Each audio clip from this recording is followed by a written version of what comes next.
দু জাহানের বাদশা গো তুমি, দু জাহানের বাদশা গো তুমি, কোরআনে বয়ান।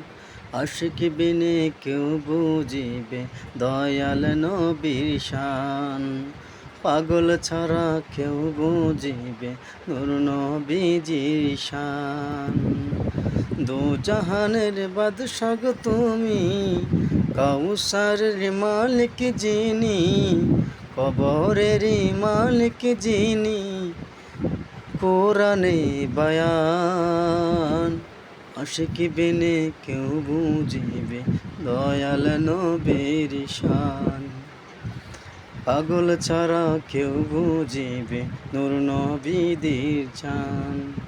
এটা আমাদের রইসুদ্দিনের শেষ গজল, শেষ নিঃশ্বাসটুকু নেওয়ার সময় এই গজলটা গেয়েছে। ভাই